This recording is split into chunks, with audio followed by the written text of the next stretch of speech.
Donc là, je suis en train de mettre la vidéo en ligne. Ça va prendre du temps. C'est une vidéo de 45 minutes. Donc là, on va enchaîner. On va enchaîner. Dans la vidéo précédente, on avait vu comment organiser les différentes sections de nos pages à travers la librairie Timely Flair Dialect, d'accord, qui va nous permettre de sectionner, si vous voulez, de créer des portions, des fragments, afin de réutiliser certaines parties de ces fragments dans d'autres pages, et éviter de se répéter, éviter de dupliquer du contenu. Maintenant, là, ce qu'on va faire, c'est pour ce tutoriel, essayer d'afficher maintenant les images là de manière dynamique, c'est-à-dire afficher les images depuis une source de données. D'accord? Donc là, pour cela, je ferme tout ça. Donc, si vous vous souvenez, on avait déjà créé ce qu'on appelle notre contrat, notre interface, d'accord? Pour l'instant, qui propose deux services, deux opérations, à savoir l'enregistrement d'un produit et la liste des produits. Bah, ok. Enregistrer, lister, voilà. Donc là, c'est ça le contrat, d'accord? Pour enregistrer, il faut lui donner un élément produit, il va enregistrer. Et ici, liste produit, il va lister, d'accord? Donc là, je vais mettre produit forme au lieu de produit, au lieu de l'entité produit. Je vais vous expliquer pourquoi. Là, je vais mettre produit forme, d'accord? La forme. Et ici, on va retourner. Voilà, c'est bon. Donc, produit forme, c'est quoi? Ce sera notre formulaire de produit. Excusez-moi. Ce sera notre formulaire de produit. Donc là, on avait dit pour saisir un produit, ou bien les informations qui caractérisent un produit, c'est quoi? Le nom du produit.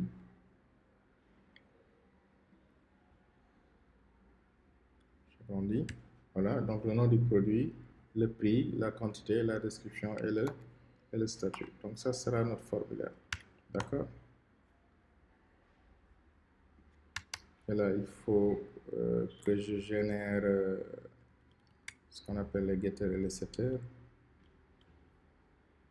pour les produits 1, 2, 3, 4, 5. Comme ça.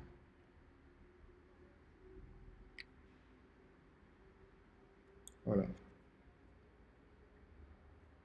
Est-ce que même j'ai besoin de ça? On va voir. On va revenir. Donc là, produit forme. Produit forme, c'est quoi? Donc ici, au lieu de mettre produit, je mets produit forme. Pourquoi? Parce que produit, ça, c'est notre entité. D'accord?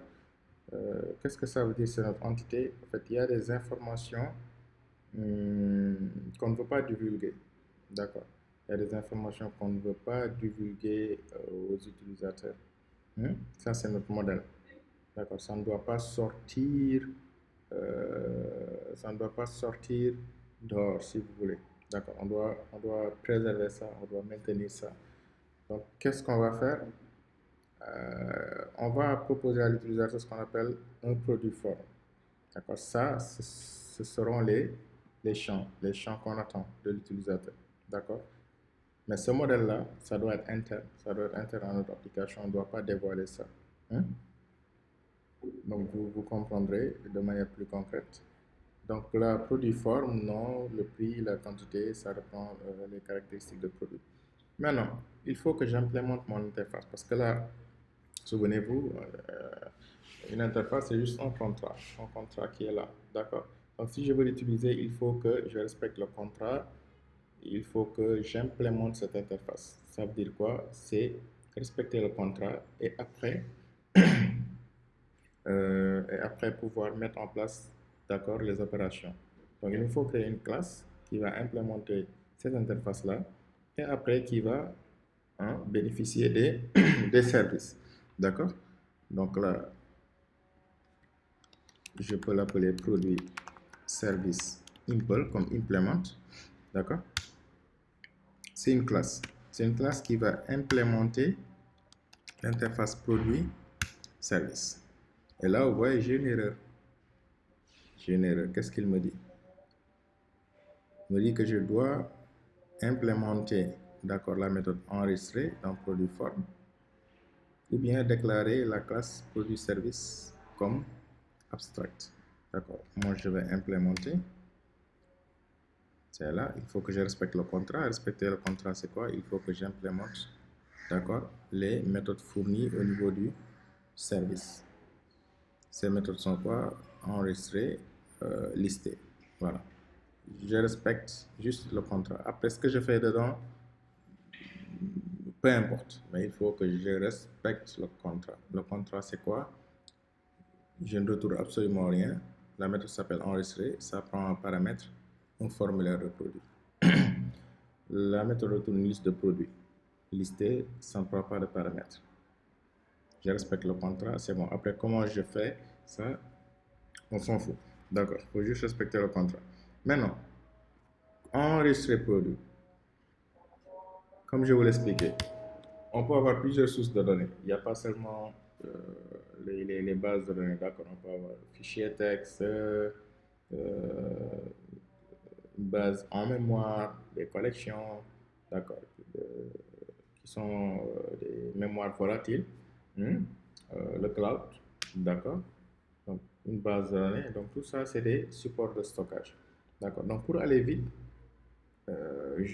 je peux utiliser une mémoire volatile, c'est-à-dire une collection, d'accord, ou ce qu'on appelle une memory, si vous voulez. Je peux, pour un début, ne pas trop me casser la tête à configurer une base de données, etc., etc. L'essentiel, c'est que je fasse de l'abstraction. L'abstraction, c'est quoi? J'ai besoin de stocker mes données. D'accord. Comment je les stocke? Je ne sais pas. Qu'est-ce que j'utilise? Je ne sais pas. L'essentiel, il faut que je stocke mes données. D'accord. On se focalise sur l'abstraction et non sur l'implémentation. D'accord. Donc, pour ça, je vais créer ici ce qu'on appelle des repositories. Repositories, comme son nom l'indique, c'est des répertoires. D'accord. Ça, c'est toujours Spring. On va expliquer ça en présentiel. Donc là, je crée mon repository private. Final. On va voir pourquoi on met ça final. D'accord. Tout ça, je vais expliquer ça en présentiel parce que c'est quand même assez très important même. C'est des concepts très importants.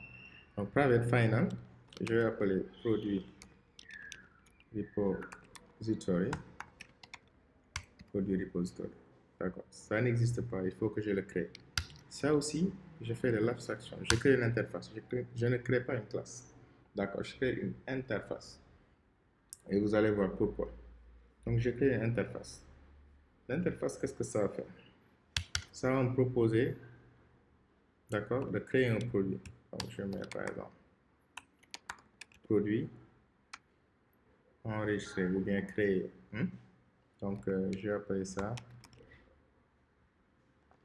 enregistrer. D'accord. Et ça enregistre un produit.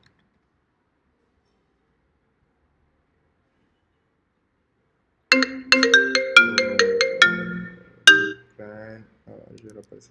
Donc, ça enregistre un produit. D'accord. Et là, je n'ai pourquoi? Parce que c'est un final, il faut que j'initialise ça. D'accord. Donc, add constructeur paramètre. Il faut que j'initialise ça dans le constructeur public. Produit service implement. Produit repository. Produit repository. Produit repository égale produit repository. C'est bon, super. Et là, maintenant, je peux faire produit repository.enregistrer. D'accord. Mais avant d'enregistrer, Là, je reçois un formulaire de produit. D'accord? Et le contrat ici, ça prend quoi? Comme paramètre un produit. D'accord? Donc, il faut que je convertisse, il faut que je puisse convertir mon produit forme là, la classe produit forme, d'accord, en un objet produit, n'est-ce pas?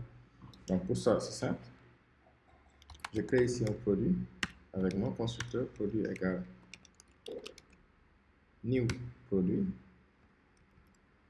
Pour un produit, il faut obligatoirement le nom du produit. Il me faut obligatoirement avoir le nom du produit.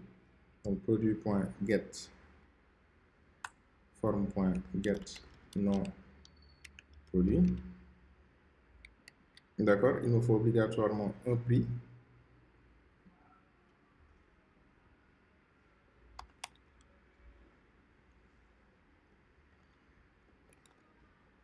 Form.get prix. Il me faut obligatoirement une quantité. D'accord? Et quoi encore? Et la description du produit.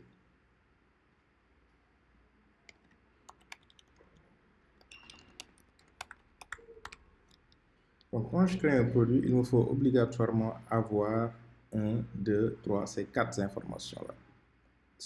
Il le faut. D'accord. Sinon, je risque d'avoir des produits obsolètes, quoi, avec des informations obsolètes.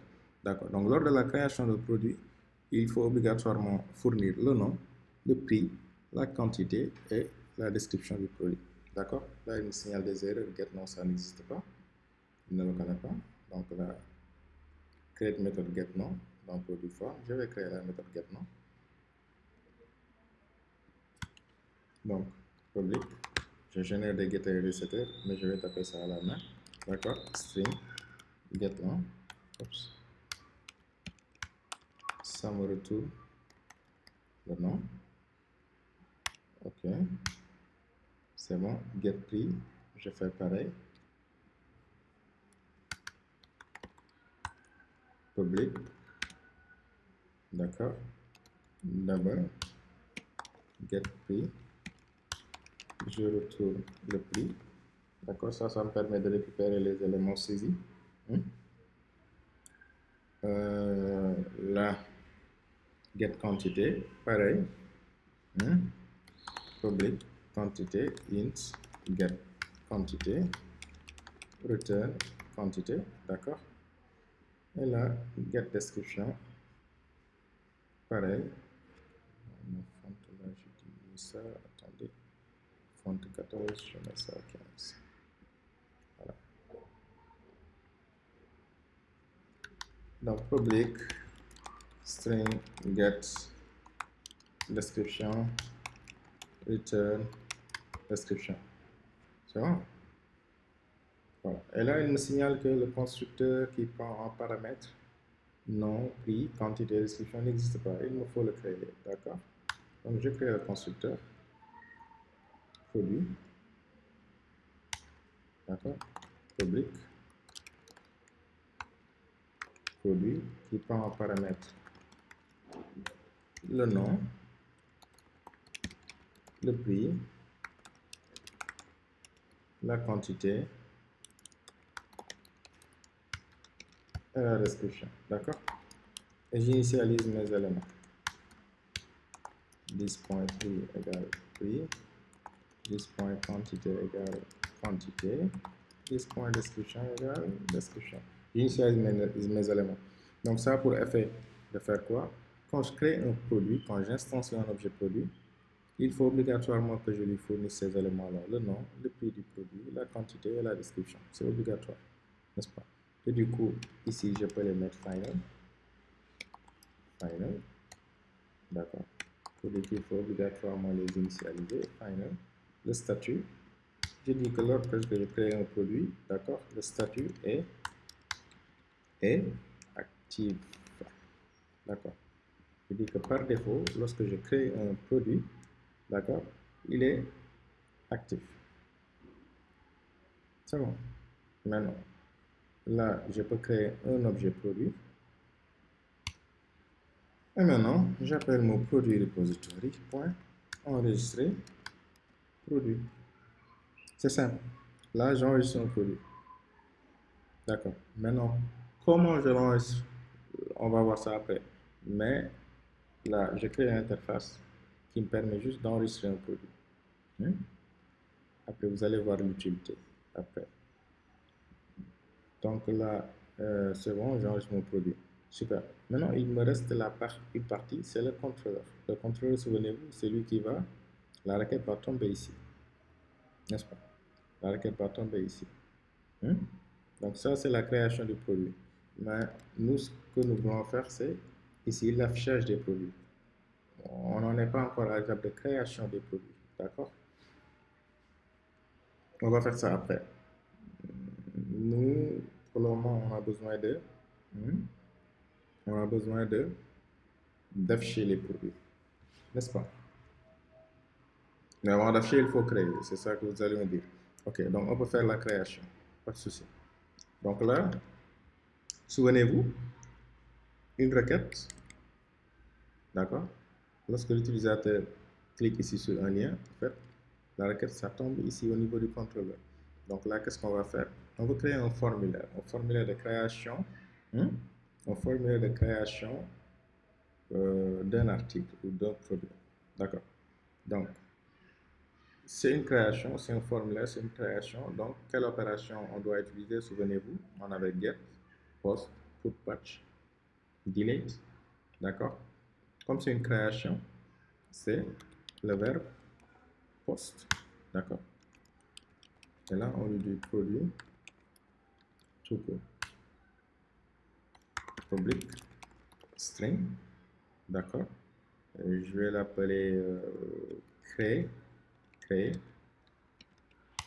ou bien ajouter. J'ajoute un produit, ajouter. D'accord.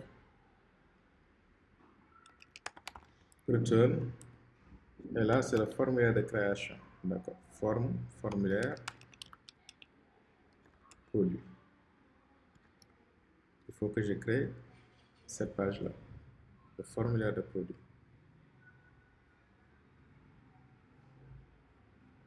Et attention, ici, avant de faire le post mapping, il me faut d'abord un get mapping. Pourquoi? En fait, avant d'ajouter le produit, il faut d'abord que j'affiche le formulaire. Il faut que j'affiche le formulaire qui permet d'ajouter un produit. Donc, je vais faire ici produit nouveau. Donc, quand l'utilisateur va taper produit nouveau, ou bien va cliquer sur un lien qui permet de créer un nouveau produit ou un nouvel article, ça va tomber ici. D'accord. Donc, produit nouveau et ça va lui afficher un formulaire de création produit. Donc, c'est formulaire produit. Maintenant, là, je vais afficher, je vais appeler ça afficher formulaire. D'accord. Afficher formulaire. Et je vais créer maintenant cette page formulaire produit. Toujours dans template, HTML, je vais l'appeler formulaire underscore produit. Entrée. Je vire tout ça. Toujours ajouter section pour redéfinir le contenu. D'accord. On vient ici. Je peux copier là le namespace, il le faut. D'accord. Lui donne le layer decorate. Et le fragment. Souvenez-vous, ça c'est le namespace. D'accord. Le layer decorate pour lui dire que la page parent, d'accord, la page mère c'est layout, d'accord, c'est lui qui contient les éléments qui se répètent au niveau des autres pages, le header, le footer, le menu gauche, d'accord, et le jumbotron. Layout fragment, là je lui dis la section content, c'est la section que je veux redéfinir, que je veux personnaliser. Souvenez-vous, c'est ça, c'est cette section là. Ouais, donc ça va écraser ce contenu-là et afficher le contenu personnalisé. C'est bon.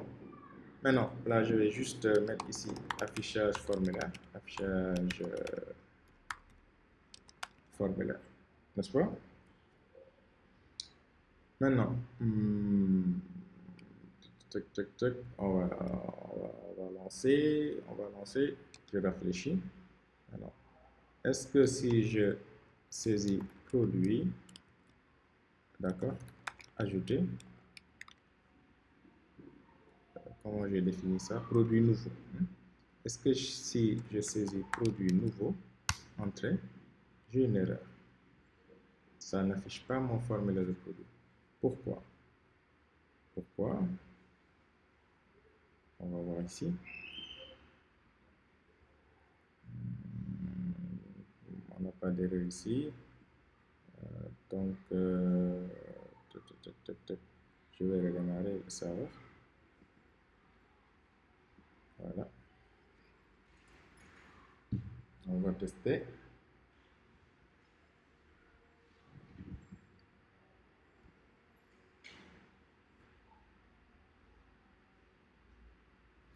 Ok, ça démarre. Formulaire nouveau. Voilà, c'est là. Affichage formulaire. Ouais. Maintenant, je peux créer ici mon formulaire. Je peux créer mon formulaire produit, n'est-ce pas? Donc, cette vidéo-là, je vais essayer de le timeboxer à 30 minutes. Là, il nous reste 9 minutes, d'accord? Donc, on va créer ici un formulaire.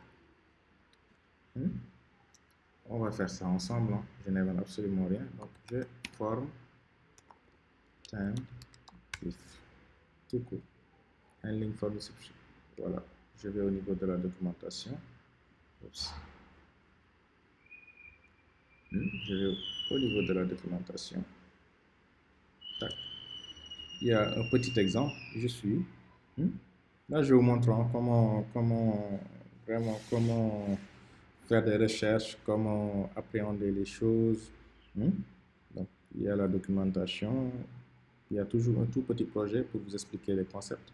D'accord? Get mapping, greeting form, model, etc., etc. Ça vous explique. OK, new greeting. OK. Après, pour la lecture, je vous laisse après si vous avez du temps, vous essayez de vous pencher dessus, essayez de lire, comprendre. D'accord? Donc, on va créer notre formulaire. Bootstrap. Bootstrap, on aura besoin aussi de Bootstrap. Donc, forme Bootstrap 3. D'accord? J'aurai besoin de Bootstrap pour créer mon formulaire. Version 3, souvenez-vous. Getting started component. Form. Je sais pas forme ici. Input group, voilà. Bon, attendez. Je vais prendre un autre lien. Je parle en forme Bootstrap, get Bootstrap.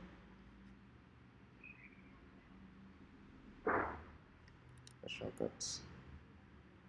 Bootstrap form, W3, ce que je pense. Hein. Ok. Donc c'est parti. Je vais créer ici mon formulaire. Importation 30 minutes, ça prend du temps. Donc c'est parti. Je vais créer mon formulaire. Hein. Donc, forme, action. Je vais plutôt mettre méthode post. D'accord. Je crée un formulaire basique. Hein. Bootstrap. Tac. Un petit formulaire basique. D'accord. Donc, point. Classe forme get. D'accord. Label. Pour non produit. D'accord. Non. Input. Classe égale forme control. D'accord. Type texte. D'accord. ID. Non. Le nom du produit. Qu'est-ce qu'on avait dit? Le formulaire. On a le nom du produit, le prix, la quantité. Le prix. D'accord. ID, prix. Oui, d'accord. Je copie-colle, clic, quantité. Là, je renomme ça en quantité. Oups, quantité. Tac, tac, tac.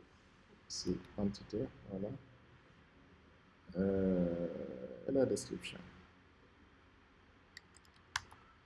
Et la description. D'accord. Description. C'est bon? Donc, je réfléchis ici pour voir est-ce que je vais me former super. Par contre, ça s'affiche pas là où je voulais. Ça s'affiche pas là où je voulais. Pourquoi? Je me casse pas la tête au niveau de l'index. Voilà. Faut, voilà. Faut faire le col MD9 là. Pas trop intelligent parce qu'on pourrait faire ça au niveau du layout. Ici. On peut faire ici un col MD9-col LG-9. D'accord? Ceci fait au niveau de l'index. Je peux virer ça. En fait, au lieu de me répéter col MD9, d'accord? Je vais juste mettre ça ici au niveau d'un col MD9 directement. Je vais voir si ça va pas apporter quelque chose.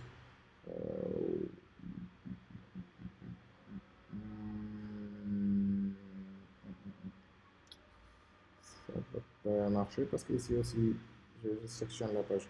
Mais c'est pas grave. Donc là, je conserve ce qu'on avait ici. Je vais remettre ce qu'on avait ici. Col MD9, voilà, super. Excusez-moi, je j'embrouille un peu. Là, voilà. Je remets ce qu'on avait ici mieux. Là, je mets ça au niveau de col MD9, c'est mieux. Voilà. La formulaire, je mets ça au niveau de col-md-9.col-lg-9. Ok? Donc je réfléchis, ça va se positionner. Voilà, super. Excusez-moi. La batterie vide. Je prends de l'essence. Attendez. Voilà. C'est bon. Excusez-moi. Donc là, 28 minutes. Donc on a déjà notre formulaire. Super. Il nous manque juste un bouton. Il nous manque le bouton. Place égale bouton primary en bleu. D'accord. Enregistrer. Enregistrer. Voilà. Super. D'accord. Et là, je vais juste mettre autofocus ici. Pour que j'ai le focus directement. Autofocus. Voilà. Super. C'est bon?